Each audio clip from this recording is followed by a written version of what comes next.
بسم اللہ الرحمن الرحیم۔ السلام علیکم۔ پارہ ششم، سورۃ المائدہ، رکوع نمبر 9۔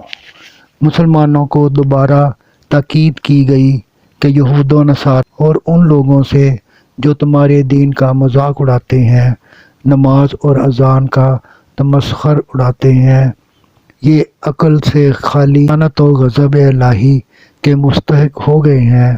ان کے بزرگوں اور علماء کو کیا ہو گیا ہے کہ حرام خوری اور جھوٹ بولنے سے انہیں منع نہیں کرتے۔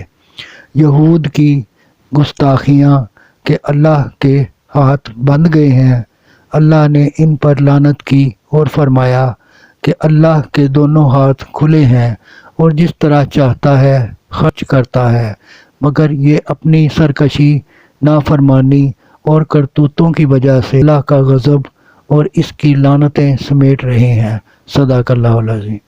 گزارش ہے کہ چینل کو سبسکرائب کر لیجئے، گھنٹی کے بٹن کو دبا دیجئے، لائک اور شیئر بھی کر دیجئے۔ اگر آپ کے ذہن میں کوئی اچھی تجویز ہو تو کمنٹ باکس میں ضرور آگاہ کیجئے۔ دعا ہے کہ اللہ تعالیٰ آپ کو صحت و تندرستی والی لمبی زندگی عطا فرمائے۔